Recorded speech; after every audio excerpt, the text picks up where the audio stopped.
क्रमांक 10 में 3 संख्याएं गुणोत्तर श्रेणी की और उनका योग कितना है 56।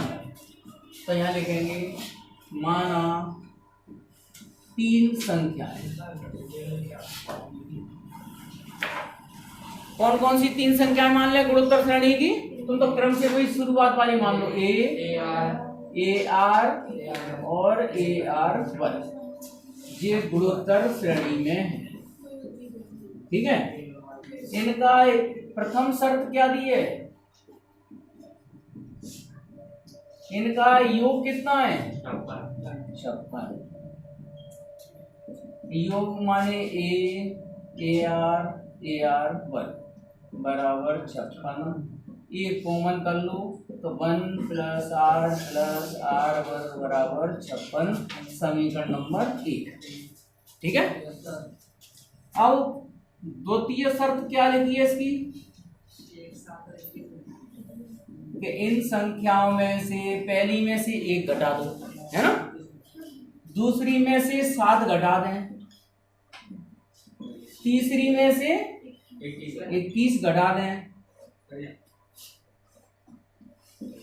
तो ये काय में आ जाती हैं समानांतर श्रेणी में संख्याएं बन जाती हैं। ठीक है जी, लिखा है ना। अब समझ जाए, अगर जिन नियम में बताई चुका हूं कि 3 संख्याएं समानांतर श्रेणी में हो तो मध्य संख्या समानांतर माध्य कहलाती है ना। समानांतर माध्य का मतलब 2b बराबर क्या हो जाएगा a + c। ये नियम बताया है समानांतर का।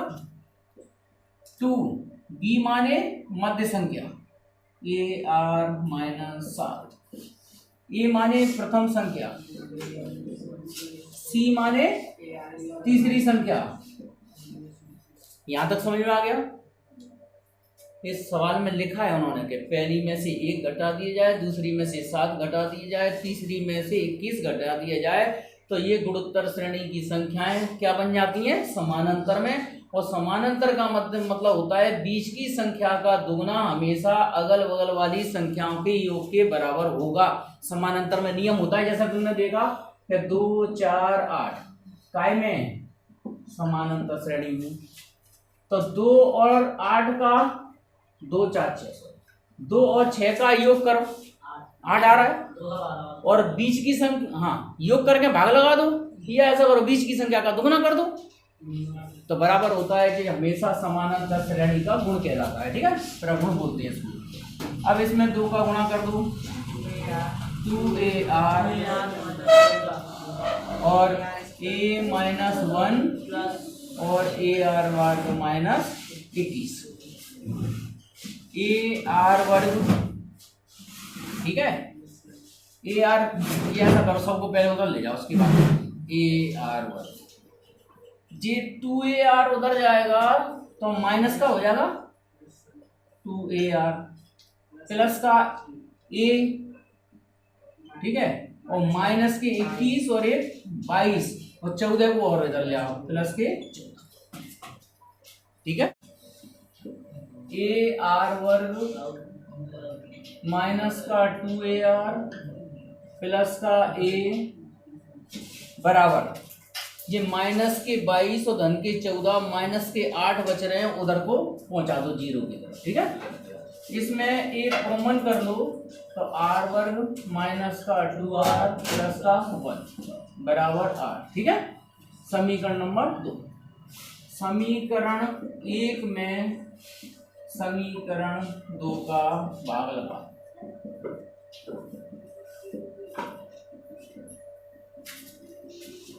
तो राहुल समीकरण 1 क्या थी बोलना? 1 + r वर्ग बराबर 56 था ना, और समीकरण 2 जे है r वर्ग -2r + 1 माने 56/8। ठीक है, क्या पहली समीकरण जी थी ना a1 + r वर्ग बराबर 56, दूसरी समीकरण अपने साथ सामने है। ठीक है, a से a कट जाएगा, है ना, 8 से 56 कितनी बार काटते हैं? 7 बार, है ना। अब ये कैंची गुणा कर दो तो 7 आर वर्ग माइनस 2r प्लस 1 बराबर आर वर्ग प्लस r प्लस 1। ठीक है रवि, देखते जाओ रवि, समझते भी जाओ। कैंची गुणा कर दिया है ना, वज्र गुणन विधि बोलते हैं। 7 का गुणा कर लो इसमें, 7 वर्ग 7 दूनी 14r प्लस के 7 बराबर आर वर्ग प्लस हमने डायरेक्ट लिख दे, आर वर्ग इधर आगे घटा दो तो ये 6r वर्ग माइनस के 14r और प्लस का r इधर आगे माइनस के 15r हो जाएगा कि नहीं, और ये 6 रह जाएंगे। ठीक है, अब इसके गुणनखंड बताइए तुम। 6r वर्ग ऋण 15r धन 6 बराबर 0 का गुणा करें तो 36 आए, योग करें तो 15 आए, तो 12 दिए 36। ठीक है, तो 6r वर्ग माइनस के 12r माइनस के 3r प्लस के 6 बराबर 0। ठीक है, अब मैं गुणनखंड इसके इधर ही कर रहा हूं। इन दोनों में क्या कॉमन आ रहा है, 6r, तो 6r माने r माइनस 2। ठीक है, इन दोनों में कितना कॉमन आ रहा है, माइनस के 3, तो r माइनस 2 ये बचेगा r माइनस 2, r माइनस 2 फिर कॉमन कर लो तो ये 6r माइनस 3 बराबर 0। तो r माइनस 2 संख्याओं का गुणनफल 0 है, तो उनमें से एक तो 0 होगी कम से कम, है ना। तो यहाँ लिखेंगे यदि r माइनस 2 बराबर 0 तो r बराबर कितना 2, तथा 6r माइनस 3 बराबर 0 हो तो 6r बराबर 3, तो r बराबर कितना आ गया 3/6 माने r बराबर 1/3। ठीक है, ये यहाँ लिखेंगे। अब r बराबर 2 समीकरण 1 में रख दीजिए, a1 प्लस r वर्ग बराबर 56 का, है ना। तो a1 प्लस 2 का वर्ग 4 लिख रहे हैं, 56। हाँ, 4 और 2 6, 6 1 7, 7 a बराबर 56, तो a बराबर कितना आ गया 8। तो a बराबर आ गया 8 और r बराबर आ गया 2। a और r के मान आ गए तो संख्या प्राप्त हो जाएंगी अपनी। तो संख्याएं मैं यहाँ लिख रहा हूँ, संख्याएं बताओ। पहली संख्या कितनी है, a का मान कितना है 8, दो का गुणा करते जाओ, 8 दूनी 16, 16 दूनी 32, और अगर r का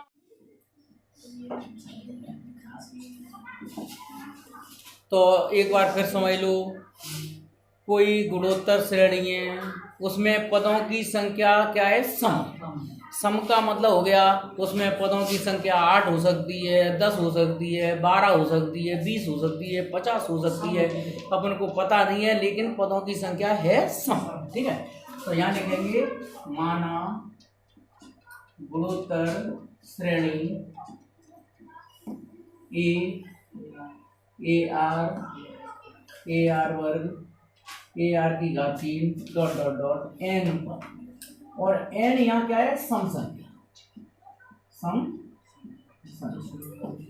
ठीक है, अब प्रश्नानुसार, प्रश्न में शर्त दी है उन्होंने कि सभी पदों का योग माने n पदों का योग, n पदों का योग माने t1 t2 t3 dot dot dot tn, केवल विषम वाले पदों का योग 5 गुना है। विषम वाले पद कौन कौन से, t1 t3 है ना, t5 dot dot dot tn-1 तक। अब ये पता लगाओ, देखो एक बार शर्त फिर समझ लो, श्रेणी के सभी n पदों का योग विषम वाले पदों के योग का 5 गुना है। n यहाँ पर क्या है, सम संख्या, तो सुनो आखिरी में 20 होगी तो उससे पहले क्या होगा, विषम संख्या होगी, तो n-1वां पद क्या होगा, विषम, तो विषम वाले पद अपन ने जोड़ दिए। अब इनका योग करो, योग का सूत्र बताइए इनका, या और समझ में नहीं आया तो एक लाइन और बढ़ा लो, a ए आर वर्ग ऐसा लिखेंगे ना, ए आर की घात n माइनस 1 ए आर वर्ग ए आर की घात 4 है ना, और ए आर की घात n माइनस 2। इनके पद गुणोत्तर श्रेणी में ऐसे लिखेंगे। तो मैं सबको पता है तीसरा पद लिखते हैं तो आर की घात 2 माने एक घात कम करके लिखते हैं, है ना। ए आर वर्ग, लास्ट में nवां पद ए आर की घात n माइनस 1 लिखा जाता है। यहाँ पर T1 a लिखेंगे। तीसरा पद कैसे लिखेंगे, ए आर वर्ग। T5वां क्या लिखेंगे, ए आर की घात 4, एक आर कम लिखते हैं पद में, ठीक है। अगर मैं इनका टोटल करूं, n पदों के योग का सूत्र क्या होता है बोलो, ए आर की घात n माइनस 1 बटे आर माइनस 1, ठीक है। 5 इसके n क्यों, ये पद कितने रह जाएंगे, n बटे 2 रह जाएंगे। बोलो, जैसे कुल पद मान लो 50 हो तो उसमें 50 सम पद हो गए।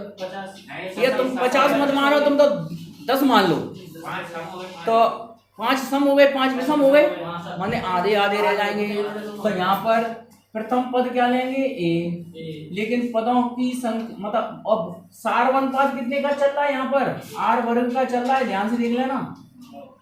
क्यों बताओ, सार अनुपात आर वर्ग का चल रहा है। दूसरे पद में पहले पद का भाग लगाएं तो आर वर्ग बच रहा है। पदों की संख्या कितनी है, n बटे 2 माइनस 1 और बटे में आर वर्ग माइनस 1। समझ में आ गया, योग का सूत्र जी लगा दिया। इसमें प्रथम पद e रखा, सार अनुपात इसमें आर का चल रहा है, इसमें सार अनुपात का चल रहा है, आर वर्ग चल रहा है।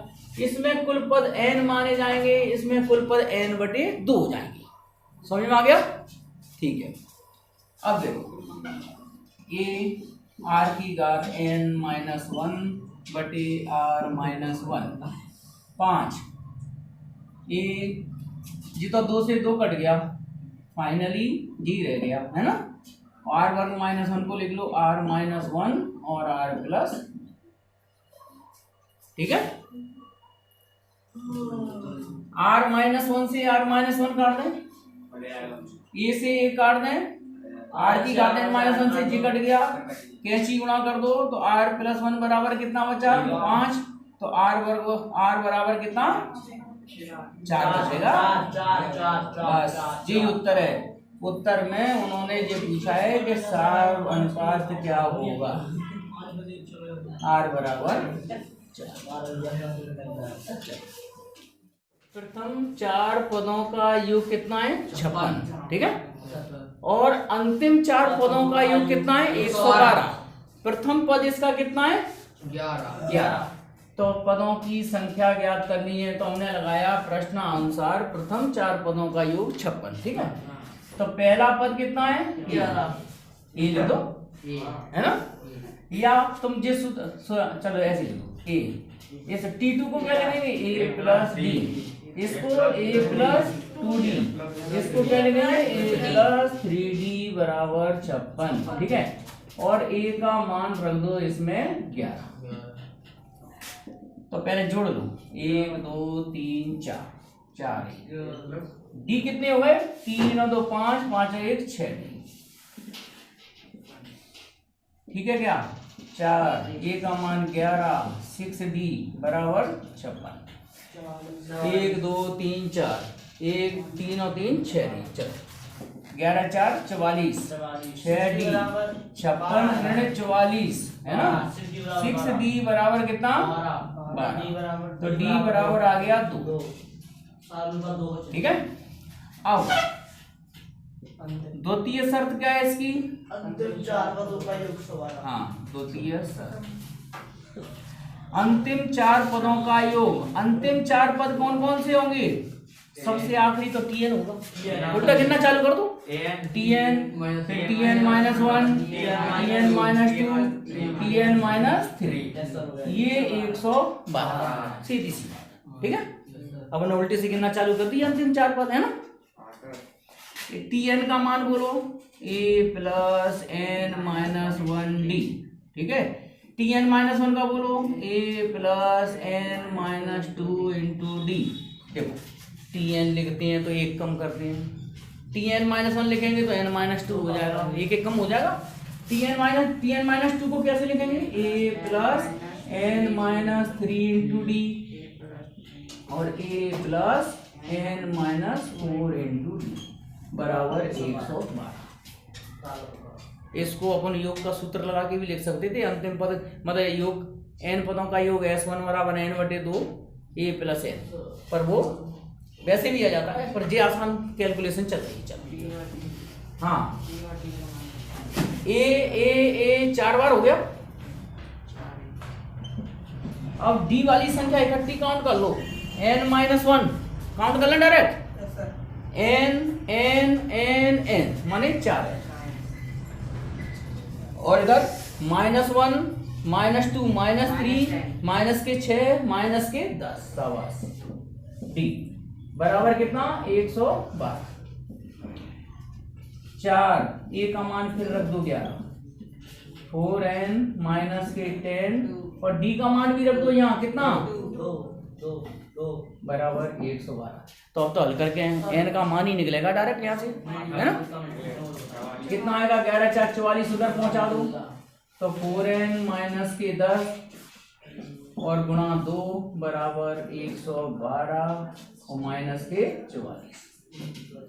इसमें से ऐसा करो 4 कॉमन और निकालना है, नहीं 4 का कॉमन 2 ही निकलेगा, 2n माइनस 88 है ना, और n बराबर 11, क्योंकि चक्कर ये n हमेशा पूर्णांक संख्या ही आएगी, बटे में आएगा नहीं आता। ये संख्या आपस में क्या है, तीनों इससे बराबर है ना। तो इस नियम को ध्यान रखना जो मैं बता रहा हूं कि अगर 2 बराबर का समीकरण कभी भी मिल जाए, 2 बराबर लगे ना इसमें, तो 1 बराबर अपनी तरफ से और लगा दो, हमेशा ये नियम ध्यान रखना। 2 बराबर का समीकरण जब भी मिल जाए तो तीसरा बराबर अपनी तरफ से लगा, ठीक है। तो यहाँ लिख लो माना a plus B x a minus b plus c x और d minus c x, c plus d x और c माइनस डी एक्स बराबर k प्लस डी एक्स, ठीक है। तो k बराबर क्या नहीं है 0, मतलब यहाँ जो अपनी तरफ से जो अचर संख्या मानी जाएगी वो क्या नहीं होना चाहिए 0, कुछ भी मान सकते हैं, ठीक है। हाँ फिर उसके बाद सुनो ना, ये मान लिया, हालांकि जिस सवाल तो बिना माने भी हो जाएगा, लेकिन ध्यान रखना फिर भी कि 2 बराबर जब भी लगे हो तीसरा बराबर अपनी तरफ से लगा दो, कोई दिक्कत नहीं, ठीक है। अब इसके बाद इसमें क्यों योगांतरानुपात नियम ध्यान है क्या, योगांतरानुपात नियम सुनो, a प्लस बी एक्स और a minus B X, a plus B X और a माइनस क्या हो गया, मतलब ऊपर की संख्या में नीचे वाली संख्या एक बार जोड़ दी एक बार घटा दी, इसको बोलते हैं योग अंतर, मतलब ऊपर योग और नीचे अंतर कर सकते हैं, कोई फर्क नहीं पड़ेगा अगर बराबर लगे समीकरणों में, तो ठीक है। ऐसे इधर लगा b प्लस सी एक्स और b माइनस सी और b plus c x minus b minus c x, ऐसे इधर लगा के c प्लस डी एक्स और c minus c plus d x और c plus d x c minus d x बराबर k plus 1 और k minus 1, ठीक है। अब ध्यान से देखते जाओ, और हाँ इनको bx और bx काटें तो युवराज ऊपर कितना बच रहा है, युवराज सिंह बोलो 2a शाबाश, और नीचे 2b, क्यों यार, ए से कट जाएगा जी, माइनस माइनस प्लस हो जाएगा, तो एक स्टेप अपन ने बचा ली। ऐसे ही इधर बताओ, 2b और इधर 2c, उधर 2c और 2d बराबर k प्लस 1 बटे k माइनस 1। हालांकि इस हिस्से को ना लिखें तो अभी कोई दिक्कत नहीं है, ठीक है। अब 2 से 2 काट, सब जगह काट, a बटे b, b बटे c, c बटे d, और इसको मैं सार अनुपात मान लेता हूं। क्या मान लेता हूं? सार अनुपात। तो ध्यान से देखना, गुणोत्तर श्रेणी में अगर 4 संख्याएं लगातार दी हैं तो b बटे a काय के बराबर आएगा? सार्वनुपात के बराबर। मतलब आगे की संख्या में पिछली संख्या का भाग दें तो वो तो सार्वनुपात के बराबर आएगा, और सब बराबर आएंगी। b में a का भाग दें तो भी r आएगा, c में b का भाग दें तो भी r के बराबर आएगा, d में c का भाग दें तो भी r के बराबर आएगा।